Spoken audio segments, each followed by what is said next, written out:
Assalamualaikum warahmatullahi wabarakatuh. Selamat pagi anak-anak. Bagaimana kabarnya? Sehat semua ya? Baik, bertemu lagi dengan Ibu Rahayu Ningsih di materi Bahasa Indonesia kelas 9. Ya, kebetulan Ibu mengajar kelas 9A dan 9B. Mudah-mudahan di kelas 9A dan 9B ini sehat semua ya dan bisa mengikuti daring kita pada hari ini. Kalau pada pertemuan pertama kemarin kita membahas KI dan KD yang akan kita selesaikan di semester ini, maka pada hari ini kita sudah memulai materinya ya nak. Materi kita adalah tentang teks pidato. Nah, sebelum kita belajar, sebelum kita menyaksikan tayangan ini, sebaiknya kalian adalah mengirimkan suap foto dulu ke grup ya nak. Jangan lupa diberi nama. Kemudian kegiatan kalian adalah nanti kalian akan menyaksikan tayangan video ini, kemudian membuat rangkumannya dan dikirim ke nomor Ibu ya secara pribadi. Baik, sebelum kita memulai kegiatan, kita berdoa terlebih dahulu. Berdoa, mulai. Berdoa, selesai. Baik, Ibu lanjutkan. Hari ini kita akan belajar tentang teks pidato. Yang pertama adalah kita akan menuliskan tentang pengertian pidato. Ya, setiap hari kalian pasti melihat ya tayangan pidato, kemudian orang-orang yang berpidato baik di tayangan televisi maupun di internet ya, di media sosial. Baik, pidato berarti mengungkapkan pikiran dalam bentuk kata-kata yang ditujukan kepada khalayak. Ya, mengungkapkan pikiran kepada khalayak. Berbentuk kata-kata kepada khalayak itu adalah pengertian tentang pidato. Selanjutnya yaitu jenis-jenis pidato. Nah, jenis-jenis pidato ini ada 4 anak-anak. Yang pertama adalah informatif. Pidato informatif ini adalah pidato yang bertujuan untuk memberikan informasi. Banyak jenis pidato yang memberikan informasi. Contohnya adalah pidato keagamaan ya, pidato ceramah agama itu adalah salah satu contoh pidato informatif. Kemudian yang kedua adalah pidato rekreatif. Pidato rekreatif ini adalah pidato yang bertujuan untuk menghibur. Ya, banyak sekali sekarang pidato-pidato yang tujuannya menghibur. Misalnya nih ada bencana alam atau ada untuk motivasi, maksudnya di tempat itu orang-orang sudah malas untuk belajar gitu. Nah, ada pidato yang bertujuan untuk memberikan hiburan agar mereka bersemangat. Nah, biasanya kalau sekarang ini disebut stand up comedy, yaitu adalah salah satu pidato yang bertujuan menghibur pendengar. Kemudian ada pidato persuasif. Ya, pidato persuasif salah satunya yaitu materi yang akan kita selesaikan pada bab ini, yaitu teks pidato persuasif. Pidato persuasif ini adalah pidato yang berisi ajakan kepada pendengar untuk melakukan sesuatu. Contohnya nih, kalau kalian ingin menjadi ketua OSIS, makanya kalian untuk promosi, untuk mengenalkan kepada teman-teman bahwa kamu harus dipilih, itu kalian melakukan pidato persuasif. Atau bisa juga mengajak untuk membersihkan lingkungan sekolah dengan pidato, itu juga termasuk adalah pidato persuasif. Kemudian jenis pidato selanjutnya yaitu agitatif, yaitu pidato yang bersifat membujuk pendengar untuk mengikuti orator. Nah, ini biasanya pidato-pidato yang di jalan-jalan demo itu ya, nah, teriak-teriak. Itu kan mereka mengikuti orator.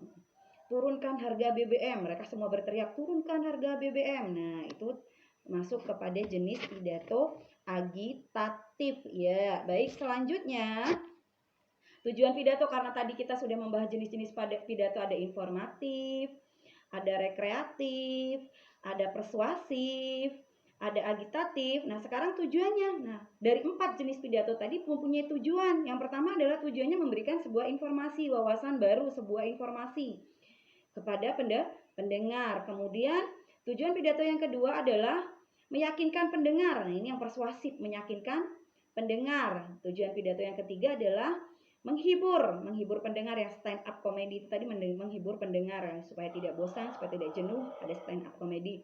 Kemudian yang terakhir adalah menggerakkan pendengar yang orator tadi yang agitatif ya. Itu adalah tujuan pidato. Baik, selanjutnya yaitu metode berpidato ya.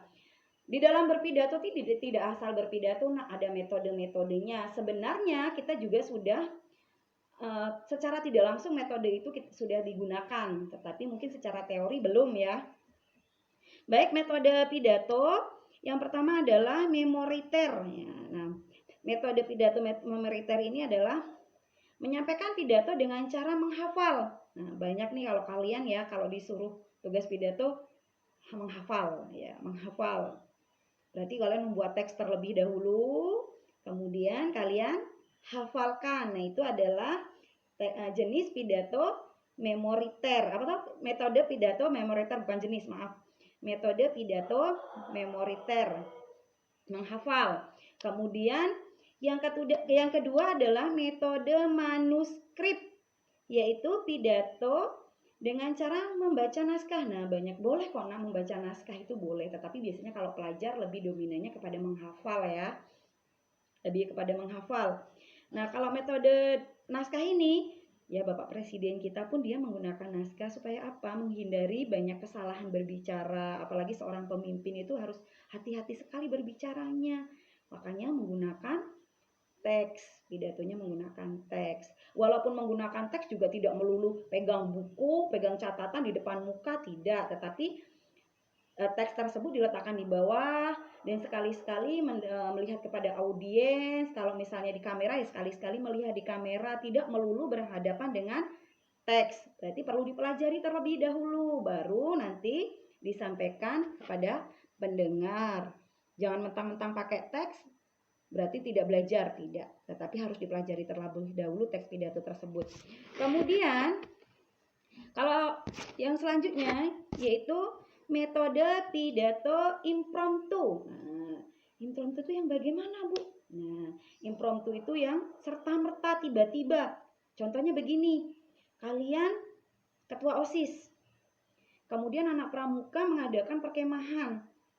Nah, pada saat pembukaan perkemahan itu, anak OSIS tanpa dikonfirmasi terlebih dahulu tiba-tiba, kakak nanti membuka acara perkemahan yang memberikan sambutan. Nah, berarti apa? Kan tiba-tiba tanpa ada persiapan. Namanya impromptu, metode impromptu. Kemudian selanjutnya adalah metode extemporan. Nah, metode extemporan tadi mirip dengan manuskrip ya. Tetapi kalau manuskrip itu sepenuhnya teks dari awal sampai akhir, sedangkan kepada extemporan ini yaitu kita punya catatan-catatan kecil, garis-garis besar yang akan kita sampaikan kepada pendengar. Nah, itu namanya metode extemporan. Baik. Selanjutnya adalah struktur teks pidato. Nah, di dalam struktur teks pidato ini ada pembuka, isi, penutup. Hanya 3 saja ya anak-anak. Dalam teks pidato itu hanya ada 3 bagian-bagian, yaitu bagian pembuka, bagian isi, bagian penutup. Apa saja yang berada pada bagian pembuka? Nah, pada bagian pembuka pidato itu yang pertama adalah ada salam pembuka.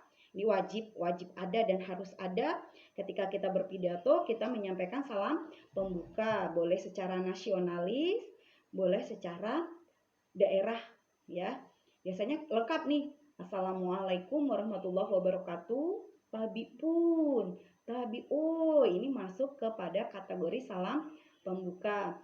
Yang kedua yaitu sapaan. Sapaan nih misalnya kalian pidato di kelas 9A gitu. Sapaan, kebetulan gurunya Ibu Rahayu. Nah, kalian Assalamualaikum warahmatullahi wabarakatuh. Yang saya hormati Ibu Rahayu Ningsih. Kemudian teman-temanku yang berbahagia, itu masuk kategori sapaan. Kemudian jangan lupa ucapan puji syukur kepada Tuhan. Nah, ini pada ucapan puji syukur kepada Tuhan, ini harus berhati-hati sekali ya nak ya. Hindari perkataan-perkataan yang sia-sia, yang membuang pemborosan. Cukup ucapkan Alhamdulillahirabbil alamin, itu juga sudah ucapan syukur. Atau pertama-tama marilah kita ucapkan syukur kepada Allah Subhanahu wa taala karena pada pagi hari ini kita semua bisa berkumpul di ruang kelas 9A dalam acara apa gitu. Nah, itu ucapan syukur. Kemudian ucapan terima Terima kasih. Sampaikan ucapan terima kasih kepada pendengar. Terima kasih saya ucapkan kepada teman-teman semuanya yang hari ini sudah datang ke ruangan. Nah, ucapkan seperti itu. Kemudian yang pada isi pembuka, tujuan pidato jangan lupa disampaikan. Tujuan pidatonya apa? Tujuan pidatonya adalah memberikan wawasan misalnya ujian nasional atau misalnya tentang kebersihan. Nah, selanjutnya yaitu isi pidato. Pada bagian isi pidato ini ada pernyataan posisi. Pernyataan posisi itu misalnya seperti ini nih. Kalian memaparkan dulu hari ini yang tadi tujuannya hari ini saya akan membahas tentang kebersihan, pentingnya kebersihan di lingkungan kita, misalnya pada tujuan. Kemudian kalian menyampaikan kebersihan itu apa sih? Terus penting tidak kebersihan itu di dalam sekolah, di sekolahan, di lingkungan sekolahan itu. Nah, itu pada posisi. Kemudian tahap argumen. Nah, kalian memberikan argumen, memberikan pendapat bahwa kebersihan itu sangat penting di lingkungan sekolah. Karena kebersihan ini akan mendukung semua keberhasilan di dalam pembelajaran. Nah, ini memberikan argumen. Kemudian yang pada isi pidato yang terakhir adalah penguatan posisi, menguatkan kembali pendapat kalian yang kalian sampaikan pada tahap argumen. Itu pada isi pidato. Selanjutnya, penutup pidato. Nah, pada penutup pidato ini jangan lupa sampaikan kesimpulan pidato kalian tadi apa? Kesimpulannya adalah mengajak warga sekolah untuk membersihkan lingkungan. Nah, ini pada kesimpulan ini juga ada ajakan ya, persuasif, yaitu ajakan kepada warga sekolah untuk menjaga kebersihan. Kemudian ucapan terima kasih diucapkan kembali pada bagian penutup, yaitu apa? Terima kasih semuanya telah mendengarkan pidato ini, mudah-mudahan bermanfaat untuk kita semua. Kemudian mohon maaf. Nah, ini permohonan maaf. Memohon maaf kepada pendengar, memohon maaf apabila tadi banyak kesalahan dalam bertutur kata, tidak menyinggung perasaan. Nah, itu memohon maaf. Yang terakhir adalah penutup. Baik, itu adalah materi pidato kita pada pertemuan kedua ini. Kegiatan kalian adalah merangkum catatan tersebut. Jangan lupa rangkuman dikirim ke Ibu secara pribadi ya. Kemudian pertemuan selanjutnya kita nanti akan membahas struktur kebahasaannya ya nak ya. Terima kasih atas semua perhatian. Dan Ibu ingatkan kembali tetap jaga protokol kesehatan ya nak. Apabila keluar rumah menggunakan masker, jangan lupa sering cuci tangan, menjaga jarak dengan yang lainnya ya. Mudah-mudahan kita semua dalam keadaan sehat wal afiat. Ibu akhiri wabillahi taufiq wal hidayah. Wassalamualaikum warahmatullahi wabarakatuh.